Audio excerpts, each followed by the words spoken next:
हम सब लोगों की ज़िंदगी में ऐसा लगता है जैसे सिर्फ भाग दौड़ी मची है। हम लोग एक चीज़ से दूसरी चीज़ पे जाते हैं और काफ़ी बार तो हम लोग को पता भी नहीं होता है कि हम लोग कर क्या रहे हैं। लेकिन मुझे ये लगता है कि सबसे बुरी चीज़ जो हम लोगों की लाइफ में आजकल हो रही है वो ये है कि हम लोगों के पास कोई भी रूल्स नहीं है ज़िंदगी को जीने के लिए।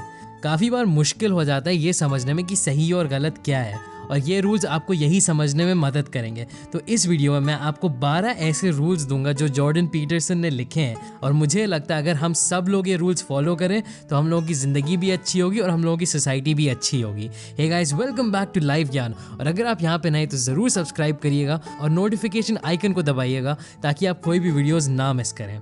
जॉर्डन पीटरसन एक क्लिनिकल साइकोलॉजिस्ट हैं और उनके बहुत सारे एक्सपीरियंसेस रहे लोगों से बात करने में और उनको उनकी लाइफ प्रॉब्लम्स को फिक्स करने के लिए। उन्होंने हर तरह के मेंटल पेशेंट्स को डायग्नोस किया है, और अगर आपने उनके यूट्यूब वीडियोस को कभी भी देखा है तो आपको पता चल जाए कि वो बहुत ज़्यादा इंटेलिजेंट और कामयाब आदमी है, और उनके आइडियाज़ को सच में जो भी सुने उसकी ज़िंदगी ज़रूर बदल सकती है। तो इस वीडियो में मैं आपको उनके 12 रूल्स के बारे में थोड़ा थोड़ा बताऊँगा, और ज़रूर मैं रेकमेंड करूँगा कि इस वीडियो को देखने के बाद आप उनकी बुक ज़रूर खरीद लें। मैं उस बुक का लिंक डिस्क्रिप्शन में डाल दूंगा।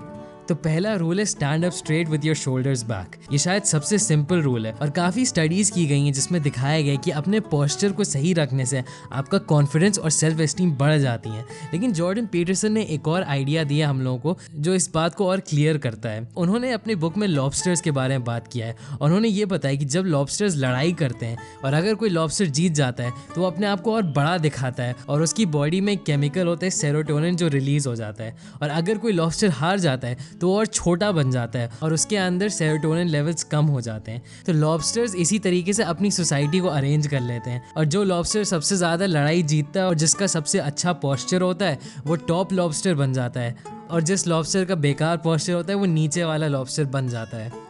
अब ऑब्वियसली हम लोगों की सोसाइटी इस तरीके से नहीं काम करती है, लेकिन कुछ सर्किट्स हैं हम लोगों के दिमाग में जो इसी तरीके से काम करते हैं जैसे वो लॉबस्टर्स के अंदर काम करते हैं। तो इसका ये मतलब है अगर आप सीधे खड़े होइए और अपने शोल्डर्स पीछे रखिए तो आप अच्छा फील भी करेंगे, और एक तरीके से आप अपने आप को टॉप लॉबस्टर जैसा समझने लगेंगे। दूसरे लोग आपको और अच्छे से ट्रीट करेंगे और ऑब्वियसली आपकी सेल्फ एस्टीम भी बढ़ जाएगी। दूसरा रूल है कि अपने आप को वैसे ट्रीट करिए जैसे आप उन लोगों को ट्रीट करते हैं जिनसे आप प्यार करते हैं। मेरे हिसाब से अगर आप ये रूल ध्यान से सुनिए तो आपकी ज़िंदगी बदल जाएगी। बेसिकली हम लोग ये करते हैं कि जिन लोगों से हम लोग प्यार करते हैं हम लोग उनके लिए कुछ भी करने को तैयार होते हैं। जैसे मान लीजिए अगर आप अपने बच्चों से प्यार करते हैं तो आप उनको ज़्यादा जंक फूड नहीं खाने देंगे, या अगर आप अपने हस्बैंड या वाइफ से प्यार करते हैं तो आप उनको फोर्स करेंगे एक्सरसाइज करने के लिए। अगर उनको कोई हार्ट प्रॉब्लम्स हैं, अगर उनका मन भी नहीं कर रहा होगा तब भी आप उनको फोर्स करेंगे। लेकिन हम लोग अपने साथ ऐसा नहीं करते हैं। आपने कभी देखा है कोई लड़का या लड़की किसी को इम्प्रेस करने के लिए किस हद तक चला जाता है? वो लोग तो पहाड़ भी हिला देंगे किसी और के लिए, लेकिन वो अपने लिए कुछ भी नहीं करते हैं। सोचिए कितनी अलग आपकी ज़िंदगी होगी अगर आप अपने आप से भी उतना ही प्यार करें। और इसका ये मतलब नहीं कि आप अपने आप को सिर्फ खुश करने के लिए चीज़ें करें, इसका ये भी मतलब है कि आप अपने आप से वो चीज़ें करवाएं जो आपके लिए अच्छी हैं लेकिन आपको उनको करने का मन नहीं करता है। अगर आप किसी से प्यार करते हैं और उसको वेट लॉस की ज़रूरत है तो आप उनको एक डोनट खाने से रोकेंगे। उसी तरीके से अगर आप अपने आप से भी प्यार करते हैं और आपको वेट लॉस करना है तो आपको अपने आप को भी रोकना चाहिए एक डोनट खाने से।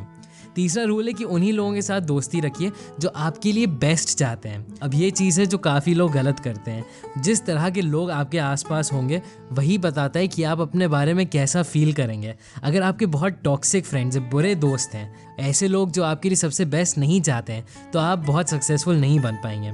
मैं आपको एक एग्जांपल देता हूँ बुरे फ्रेंड्स का। मान लीजिए आपने कुछ बहुत अच्छा अचीव किया, या मान लीजिए आपका प्रमोशन हुआ और आप अपने दोस्तों को जाके बहुत खुशी खुशी बताते हैं, और फिर वो आपके लिए खुश होने के बजाय हो सकता है वो आपसे जलने लगे, या वो आपसे बोलें कि अरे यार तुम वैसे भी कितने ही पैसे कमा रहे हो, या वो बोलें कि यार इस प्रमोशन से तुम्हारी ज़िंदगी बदल थोड़ी जाएगी।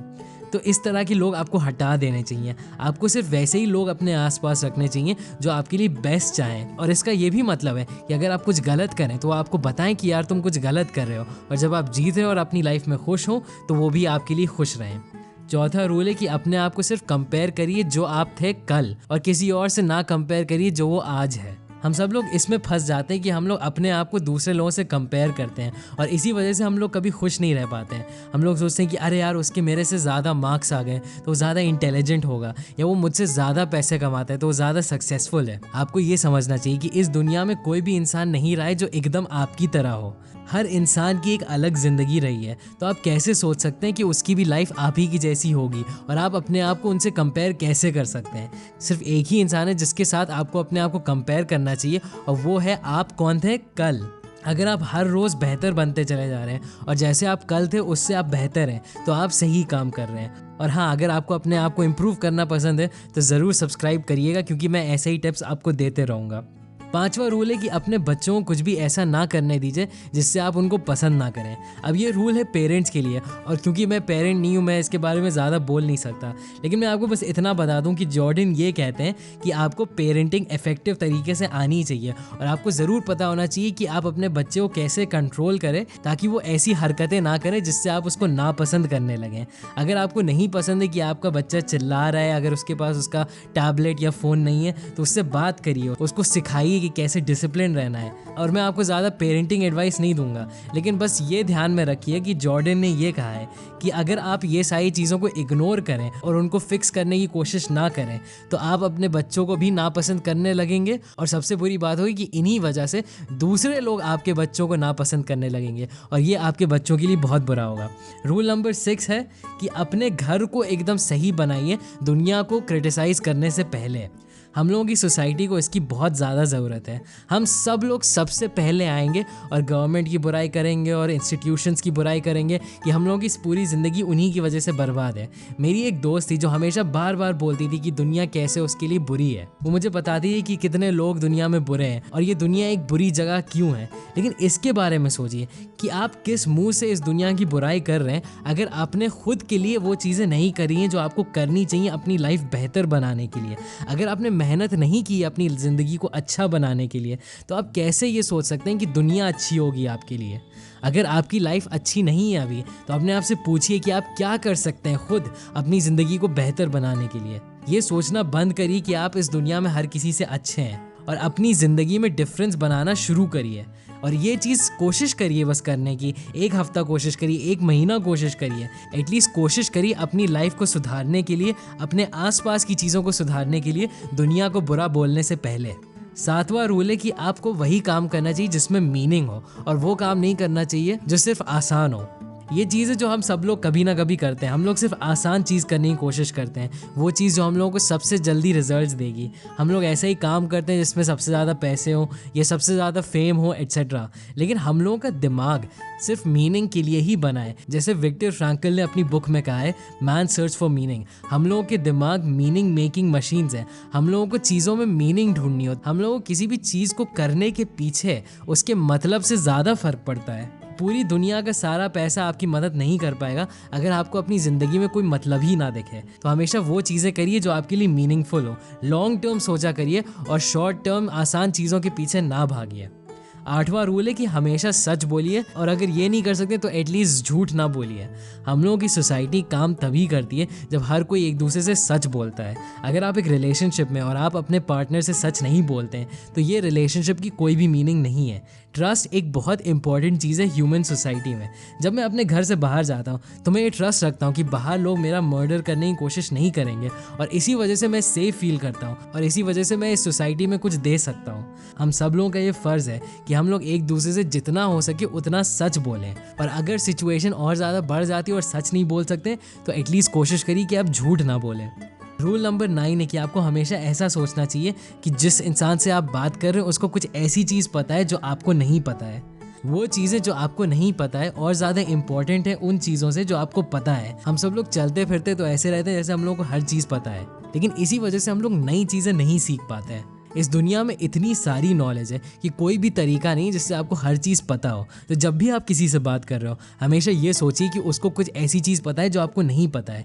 इसकी वजह से आप उससे असलियत में बात कर पाएंगे और उससे कुछ सीख पाएंगे एज़ कम्पेयर टू कि आप हमेशा सिर्फ अपने ही आइडियाज़ लोगों को बता रहे हैं। रूल नंबर 10 है कि हमेशा अपनी स्पीच में प्रिसाइज रहा करिए। इसका मतलब है कि जब भी आप बोला करिए एकदम क्लियर और अच्छे से बोला करिए। अगर आप लोगों से क्लियरली नहीं बोलेंगे और आप इधर उधर की बातें करते रहेंगे और आप एक अच्छा आर्ग्यूमेंट नहीं बना पाएंगे तो आप सोसाइटी में सक्सेसफुल नहीं बन पाएंगे। ये हमेशा याद रखिएगा कि इस दुनिया में जो लोग सबसे अच्छी कहानियाँ बताते हैं और जो लोग सबसे अच्छे आर्ग्यूमेंट्स रख सकते हैं वो लोग बहुत सक्सेसफुल होते हैं। तो आपको ये स्किल ज़रूर सीखनी चाहिए। रूल नंबर 11 है कि जो बच्चे स्केट बोर्डिंग कर रहे हो उनको परेशान ना करा करिए। अब ये रूल आपको थोड़ा ध्यान से समझना होगा कि इसकी एक्चुअल मीनिंग क्या है। काफ़ी लोग बच्चों को रोकने की कोशिश करते हैं जब वो खेल रहे होते हैं, और ख़ास करके जब लगता है कि उन बच्चों को चोट पहुंच सकती है। अब हाँ, ऑब्वियसली आपको उनको रोकना चाहिए अगर वो सच में कुछ डेंजरस कर रहे हो, लेकिन काफ़ी बार तो ऐसा होता है कि बच्चे सिर्फ इसलिए खेल रहे होते हैं क्योंकि वो अपने आप को पुश कर रहे होते हैं। वो लोग किसी चीज़ के बारे में क्यूरियस होते हैं। कभी कभी होता है कि बच्चे सब खड़े होकर कोशिश करते हैं कि देखो सबसे ऊंचा कौन कूद सकता है, तो वो सब अपने आप को पुश कर रहे होते हैं, एक दूसरे से कम्पीट कर रहे होते हैं, और इसी की वजह से वो लोग बेहतर बन रहे होते हैं। और यही जोश अपने आप को पुश करने का, कुछ ऐसा करने का जो थोड़ा डेंजरस हो, हम सब लोगों के अंदर होता है। और ये दूसरों में अगर आप देखिए तो उसको रोकने की कोशिश ना करिए, उसको पूरी तरीके से अपनाइए। और जब आप यही कर लेंगे और दूसरों में ये चीज़ को एनकरेज करेंगे तभी लोग एक्स्ट्रा ऑर्डिनरी बन पाते हैं। और लास्ट रूल है कि pet a cat when you see one on the street. इसका मतलब है कि अगर आपको कोई भी कुत्ता बिल्ली सड़क पर दिख जाए तो उसके साथ आप खेल लिया करिए। अब इसका असली मतलब ये है कि आपको ज़िंदगी में खूबसूरती को अप्रिशिएट करना आना चाहिए। कभी कभी हम लोगों के साथ बहुत बुरी चीज़ें हो जाती हैं लाइफ में और वो दर्द बहुत ज़्यादा बढ़ जाता है। जब आप कोई इस तरह के पल में हो तो आपको छोटी छोटी चीज़ों में खूबसूरती ढूंढनी पड़ेगी। अगर कोई बिल्ली आपके पास आती है और वो आपके पैर के आगे पीछे घूमती है तो आप उसके साथ खेल लीजिए। ऐसे ही अगर कोई कुत्ता आके अपनी पूंछ हिलाने लगता है तो उसके साथ भी खेल लीजिए, उसको कुछ खाने को दे दीजिए। आपको छोटी छोटी चीज़ों में खुशियाँ ढूंढनी चाहिए और तभी आप अपने आप में भी खुश रह पाएंगे। अगर आप बहुत डिप्रेशन में या बहुत मुश्किल चीज़ें झेल रहे हैं तो अपने टाइम फ्रेम को छोटा करिए। ये ना सोचिए कि यार मैं 1 साल कैसे ज़िंदा रह पाऊँगा, ये सोचिए कि आप 1 महीना, 1 हफ्ता, 1 दिन या 1 घंटा भी कैसे खुश रह सकते हैं। जब आप अपने टाइम को ऐसे छोटे छोटे चंक्स में तोड़ देते हैं तो आप ऐसी बड़ी बड़ी चीज़ों को झेल लेंगे जो आपने कभी सोची भी नहीं होंगी। ये बुक शायद सबसे लाइफ चेंजिंग बुक होगी जो आप कभी भी पढ़ सकते हैं। मैं इसको बहुत रेकमेंड करूंगा। मैं इसका लिंक डिस्क्रिप्शन में डाल दूंगा, और अगर आप जॉर्डन पीटरसन के यूट्यूब वीडियोस देखना चाहते हैं तो उसका भी मैं लिंक डिस्क्रिप्शन में डाल दूंगा।